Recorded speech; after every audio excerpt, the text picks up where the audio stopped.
You're listening to The Exchange by Evolution, a melting pot of ideas and inspiration shared by some of the most successful technical leaders in the APAC region.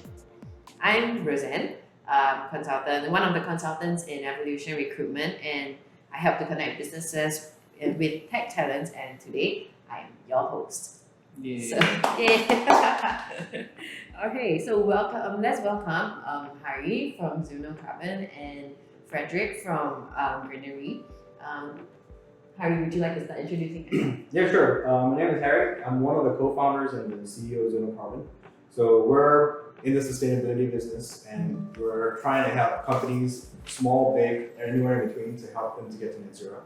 So it's not as easy as it sounds. There's a lot of cogs that are part of it. So I guess we'll talk a little bit more about that today. But we provide the technical part, or the technology that helps you get there. So yeah, excited to be here. Happy to have you here. Yeah. How about yourself, Frederick? Hi, so I'm Fred. I run a sustainability consultancy. We take our client from day zero all the way up to where they want to be. So we help them to establish a green action plan.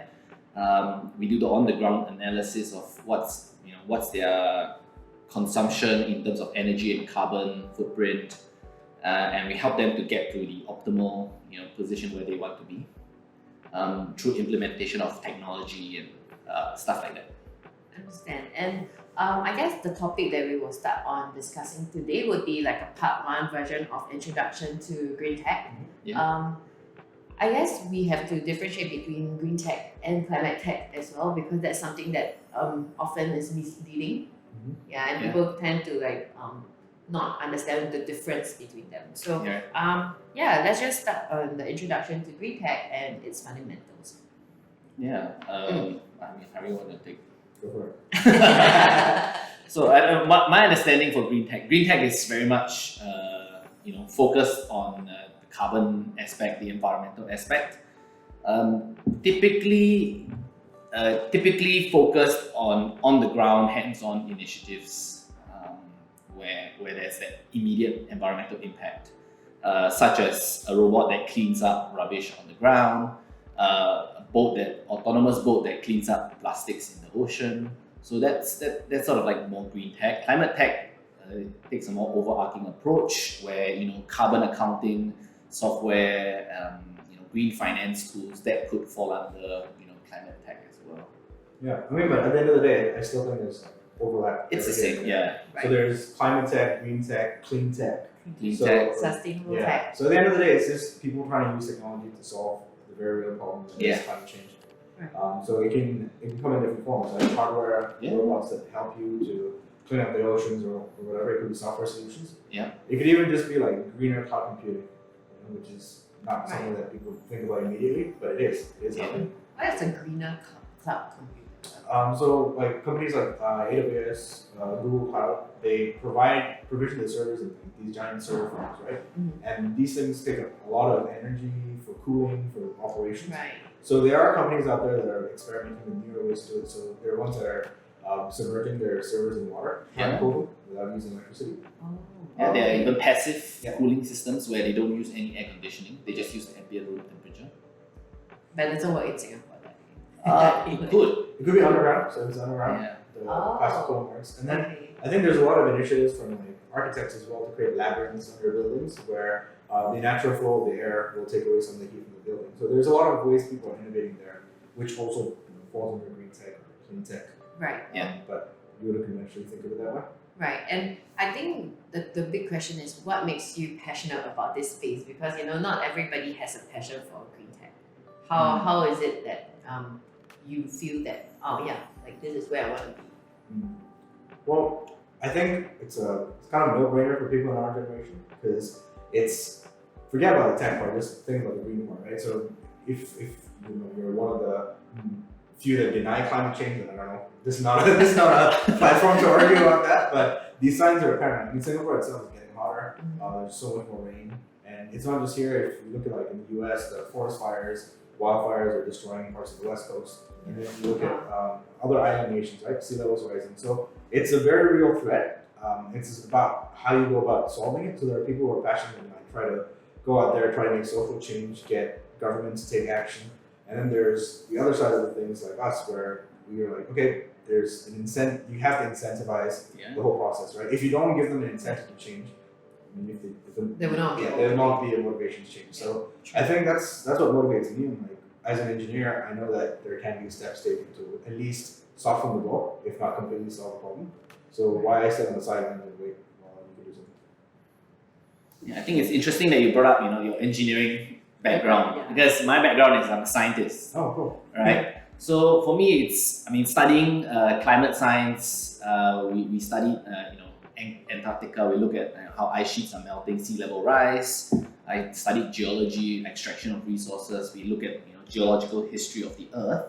And if you talk to me about climate change, I will be saying the climate has changed many times. Mm-hmm. And for people who argue that we should take action because we want to protect the Earth, I tell them that's bullshit, right? Will that be beeped up? Right. But it doesn't work because whatever we do, doesn't really impact the planet itself. It's so massive. So what I'm concerned about is the continuation of humanity, right, and preserving whatever traditions that we have as a species. So all the actions that I push people to take, are not superficial. It's very impact driven and quantifiable values that you can put to them. Yeah. Absolutely. I think there was a recent study. It was a geological study that was showing the different eras of climate. Yeah. The Earth always has a way of correcting itself. It's just that the way of correcting itself might be getting rid of things. So do we really want that ending? It's true. The Earth has had 5 mass extinctions. Yep. We are looking at potentially being the 6th mass extinction. So it's a very real problem. It is a very real problem. Okay, I understand. I mean, like, in everyday life, it's difficult for people to feel the immediate impact. So what would you think that would continuously allow somebody to be reminded of it, like on a daily basis, compared to I think for me, I don't know on a daily basis, but one of the pivotal moments for me was I was passionate about doing something about it, but maybe the cause itself wasn't at the top of my mind. Mm-hmm. But once I started working on Zuno and working with clients and looking at the problem, the magnitude of it really blows you away. And then you look at things like landfills, right? Yeah. So go to your kitchen, open the cupboard of the sink, the amount of plastic bags there. That's just you, one person or one family over the course of a couple months. Now imagine the whole Earth doing it and how much crap accumulates from that. Yeah. So just thinking about that already kind of makes you want to avoid things, not just to save the planet or whatever, but it's just wasteful in general. So that in itself is a small step to take. But that being said, I don't think that's enough, right? People making individual changes in their life contributes a lot, like the 1 or 2% of emissions. Exactly, yeah. Most of it comes from the industrial processes and stuff. So that's where we have to really, really focus on. Right. I think it's quite hard for people to actually remind themselves of the impact because it's quite a negative connotation, right? So, rather than being in that negative state, I feel that the best way to remind people is through incentivization. So that's, again, pertaining to one of the projects where we're doing, where we want to incentivize people to take action, to be more proactive in living a green lifestyle, adopting new, habits that are positive for the environment. Yeah, not so much on the spending side, not so much on buying new things that are, good for the environment, but the active lifestyle habits such as bringing plastic bags, not using plastic bags, bringing your own reusable bags, or bringing a bottle around, that kind of thing. Every little bit helps, just to be more conscious about it. Understand. And because you mentioned that the industries are the more of the bigger contributors to climate change, right? What do you think that you could do in Singapore? I mean, Singapore is relatively small as a country. So what are the thought process behind starting your business in Singapore and you wanting to continuously stay in Singapore to do this? Because I mean, there are countries like Germany and China actually doing better green technologies, right? So what are we gonna do in Singapore? Yeah, it's a great question. So Singapore, the way I see it is, I moved here 3-4 years ago, so I'm still relatively new to the environment. But one of the things that drew me to starting a company here is it's a hub for a lot of multinational companies, and in addition to that, it's in Southeast Asia. So if you look at a lot of the big companies in the West, like automotive manufacturers, Walmart, Nike, all these guys, where does the manufacturing come from? Thailand, Vietnam, Bangladesh. So the emissions coming from all these big conglomerates or big guys are actually happening in Southeast Asia, but it's a means of life for these guys, right? It's not like they're polluting because they want to. It's just it's par for the course when you're a supplier. So to be able to reach those regions, Singapore is great because a lot of the trade activities go through Singapore. And the other thing is that it also plays a pivotal role in being like a role model in a sense. A lot of the carbon trading laws, recently they had standards for renewable energy certificates. Now the increase in carbon taxes, the Singapore Exchange instated TCFD requirements for reporting for listed companies. So a lot of these initiatives also will trickle down or spread throughout the regions. So it's I would say it's like an inception point for a lot of the environmental policies and changes. And you can see like there's a very vibrant ecosystem here amongst climate tech companies, consulting firms, and even government-run initiatives like the MAS's Project GreenTech, right? Yeah, there's a green building. Yeah, there's a green check mark and a lot of initiatives there. So it's a great place to at least test out your solution before scaling it out to the rest of the region. Makes sense. Yeah. Well, I think Singapore. It's a great. Your question. It's a great place to start these initiatives, right? Two main reasons. First one being, the hive mind, the collective mindset of being so small in terms of population and in size, news spreads very quickly, and we're all super plugged in on social media, digitally all over the place. So when you spread something and you viralize it, it spreads really quickly, and it's great for businesses who can feed off that energy and that growth to penetrate markets. And the second one is from this collective mindset, you can then initiate a lot of changes in terms of consumption habits, in terms of spending habits, all sorts of different things. What you choose to buy and how you choose to spend your money. And Singaporeans, we spend for the small country size that we are. I don't know, right? 11, how much do you spend? Okay, let's not go there. Yeah. So that's the kind of thing that makes us Singaporean, and from Singapore we can then penetrate the rest of the other Southeast Asian economies, which are a lot less developed than we are, and even the Western countries as well. Right. And what I think through this podcast is more of understanding as well. Who do you want to attract? Who do you want to work with? Who do you think that would contribute to this space and can bring benefits to both of you? In terms of talent, like when we're hiring, one of the biggest things we look for is experience is important, but I think the drive and the passion for the cause, but not just like, I care about the climate, but I really want to do something about it. It's something to go after because nothing beats that motivation. So that's one of the areas. But that being said, it's also important to be plugged into it, right? As Frederick said, all the news is out there. There's so much going on in this space, so it can be a little noisy. But keeping abreast of whatever is going on, I think is something we definitely need because it's a very, very fast-changing landscape. So even if you're like 2 weeks behind, especially now because COP27 is happening. So if you're 2 weeks behind, you're really, really far behind. So I think that's something quite important. Yeah, I think that's a good point. Funny, memory came back to mind when somebody asked me when I came back from studying in Australia. Somebody asked me, "What do you study?" Say I study marine science, right? Say, "What do you want to do?" Sustainability was my response. And the uncle said, "Oh, sustainability, so no money one." And that's the perception of sustainability or anything environmentally related. But that's not the case today, right? With all the green finance.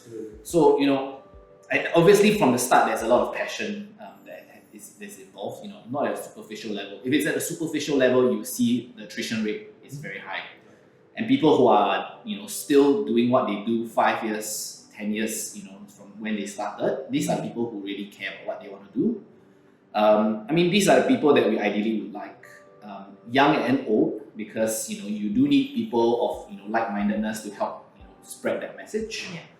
But I think more and more so we need more young minds who are more in tune with like the tech side, the engineers come into the space to innovate, because there is a lot that we can innovate from where we are today.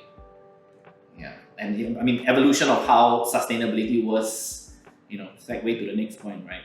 of how technology was back then to today is so different.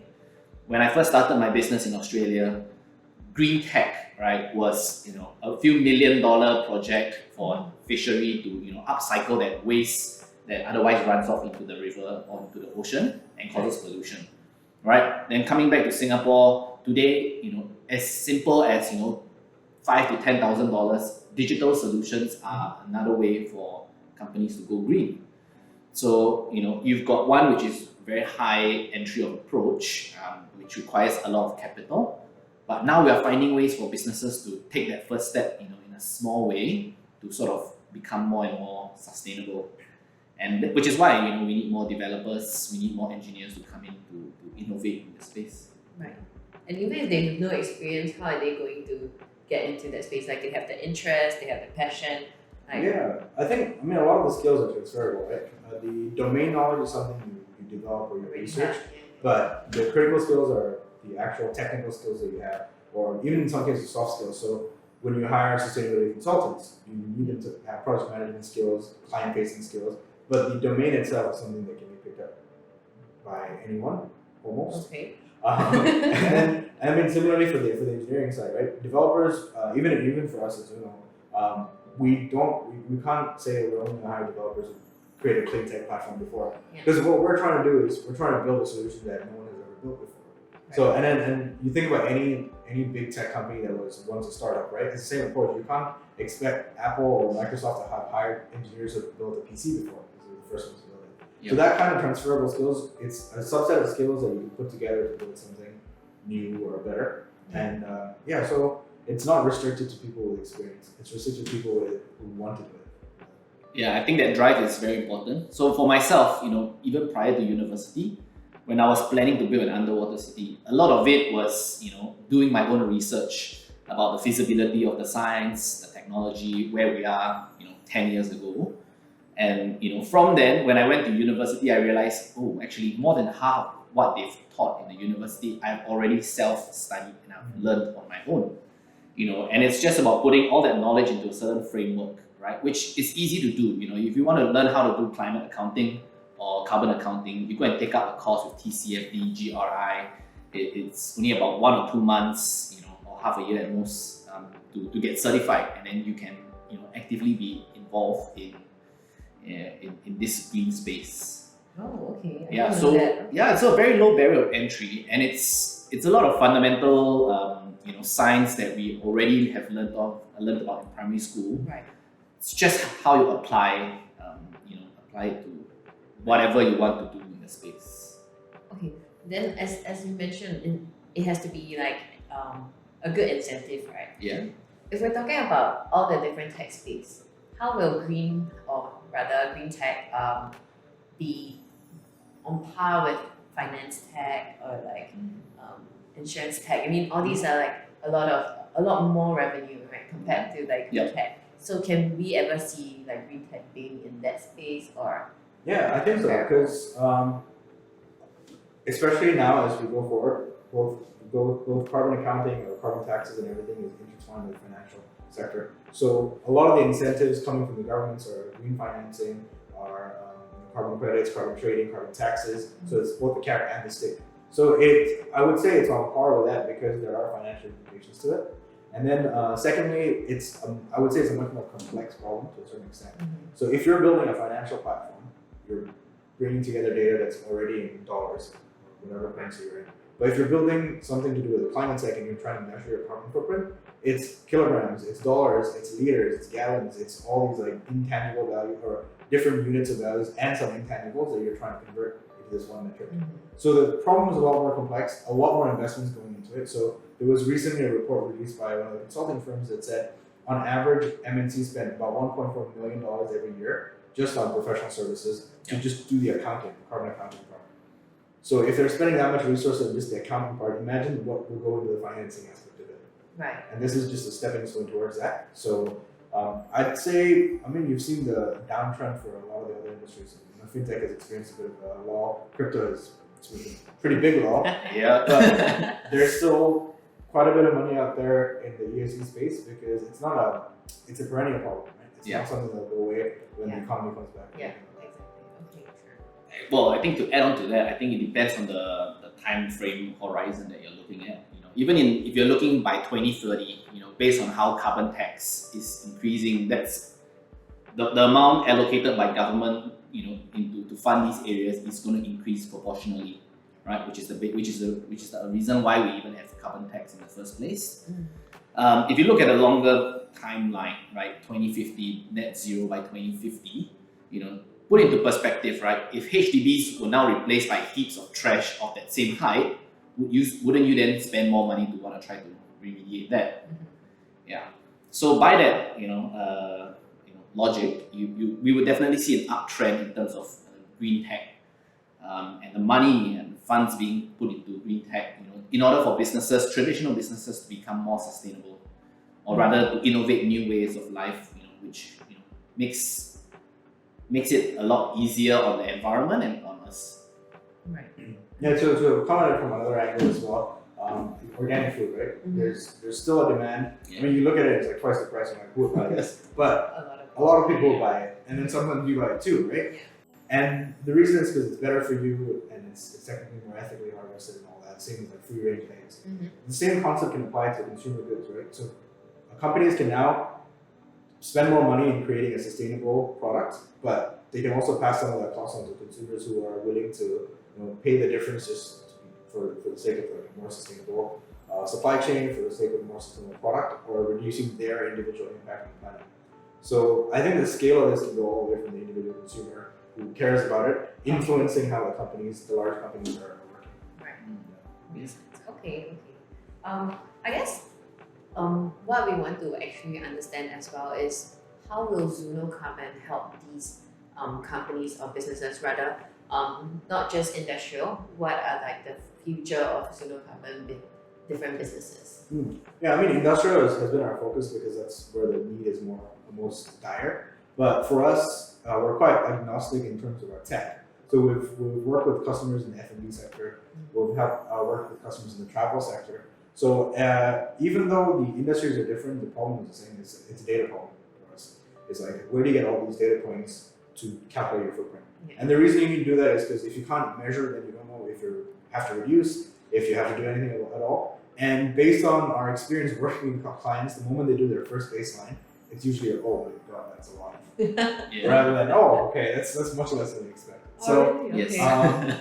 I think measurement, or at least baselining, is a very, very important step for these customers, and we help them do that with a lot of ease rather than spending a lot of grunt work. So I mean, even for Frederick, right? Yeah. Assuming when you guys help clients, you're not really going after the work where you crunch numbers in a spreadsheet. No. It's about helping them take those actions, initiatives. Yes. So if you're spending all your time crunching numbers, and when do you actually do anything? Right. I think you put it very, succinctly. For us as traditional sustainability consultants, we do all the groundwork. When in the past, it's we work with traditional Excel spreadsheets, with a lot of collected data points which may or may not be outdated, right? Because it's at the point of collection, and because there's so many data points, it's hard to go back and individually update them one by one. Having a system like ZunoCarbon would actually help make our work easier, and we can then spend the time helping businesses to craft an impactful green action plan, based on the impact that they want to achieve, or the difference that they want to make in terms of their output. Right. So it's like a customized consultancy and implementation for each business. Yeah. So the way we've designed our platform is plug and play. So it's not so much customization, it's just you configure a few parameters to suit your industry and you can get off the ground.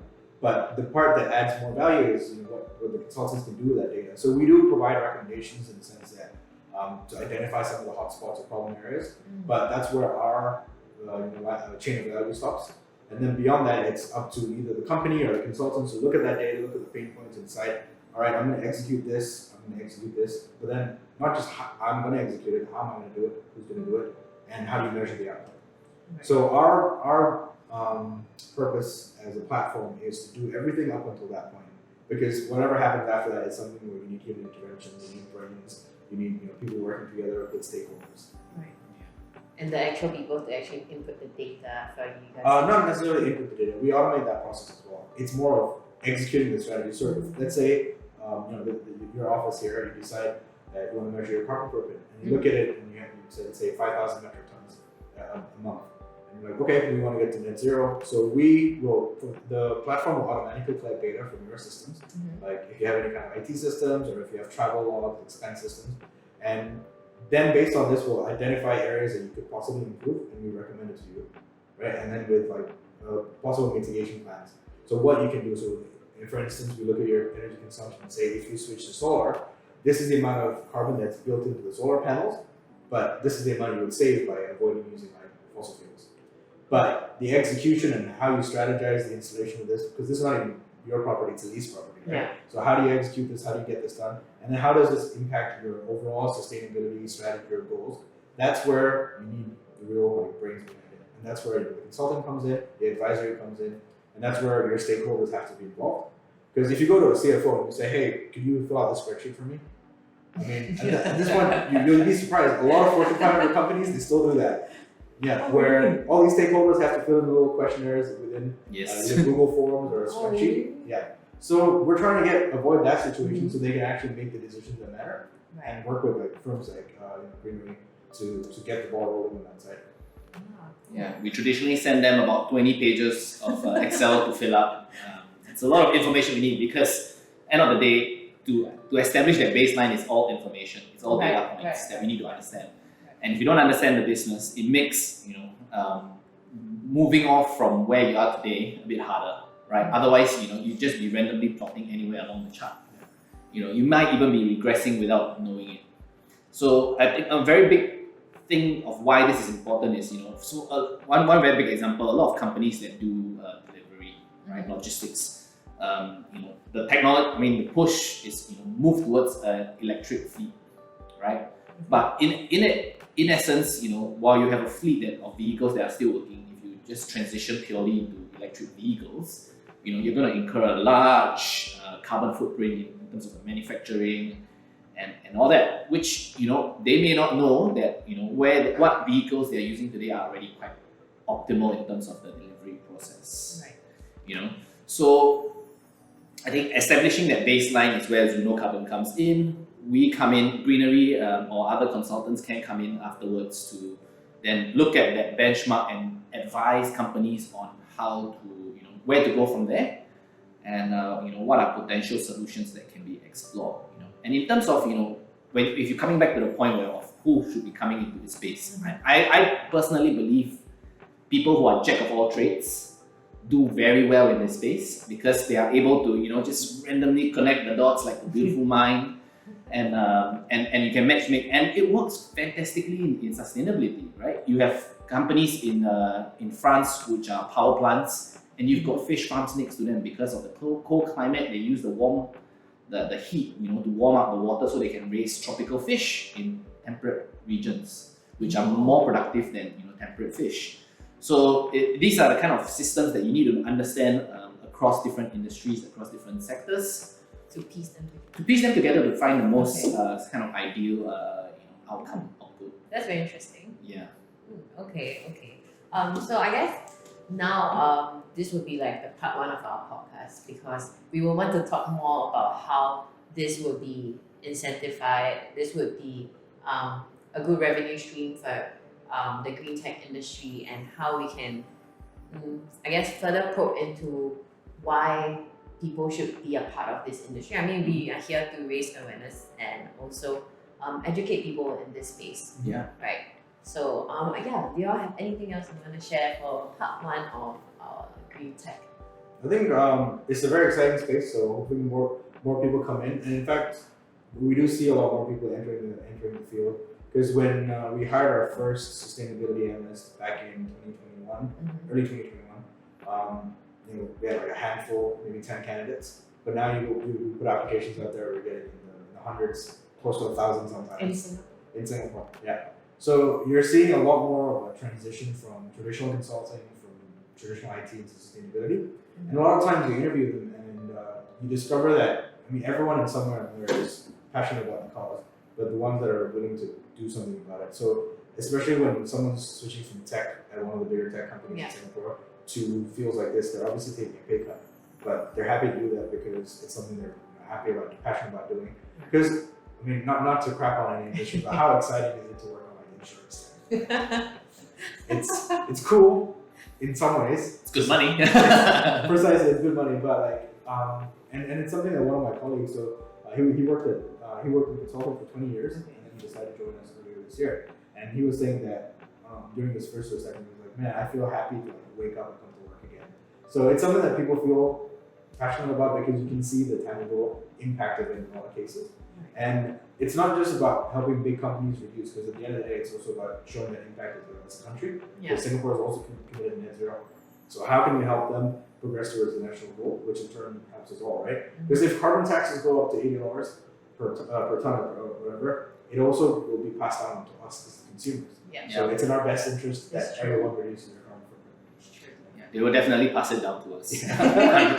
100%. Yeah, and I think to add on to that, I think more, especially the more aged population, those close to the retirement age, they have a lot of value to add. So my parents, for example, my dad's worked in like a Seagate sort of company where he does very traditional engineering, Right.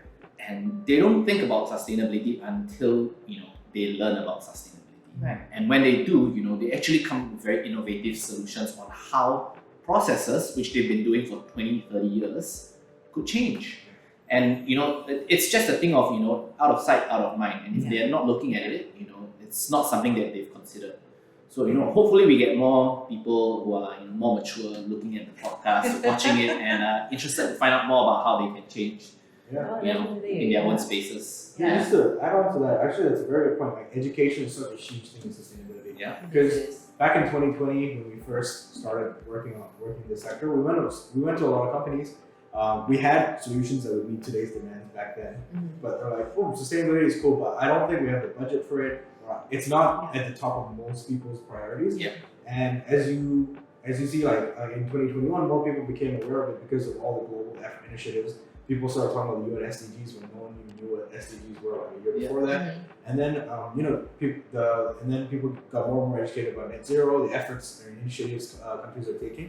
And now you can see that you go to a company, it's at the top of their list. Yeah. Most bigger companies, most manufacturing companies, energy companies, it's like sustainability is plastered everywhere. So even if you look at F&B, right? Nestle, Coca-Cola, not sure how much they're actually doing, but for them it's up there. Like it's one of their priorities. That in fact, I think for Coca-Cola on their business cards, there's a whole like journal, like a statement about sustainability. Yes. And their commitment to the planet. Yeah. So yeah, it's refreshing to see that shift in mindset, but it's a result of education. So our hope is that we're able to spread this to the local demographic as well. Yeah, I mean, if anybody's listening or watching and they don't know what UN SDGs are, it's the United Nations Sustainable Development Goals. And have a look at that, Google it. We want the UN SDGs to spread like STDs. Alright? That's the takeaway from today. Yeah. Okay, I guess that's all we have for part one. Looking forward to have part two with you guys. Yeah. Our next topic that would be, maybe we will share it later on. Yeah, I think sure. we'll keep the suspense. Yeah. you know. I think there's so many possibilities, so keep me guessing. Yeah, exactly. And thank you guys for Yeah, coming down and thanks for joining me joining on this podcast. Yeah. We will look forward to spreading more awareness on GreenTech and hopefully get more people to join this industry. Alright. See you Thank all. Yeah.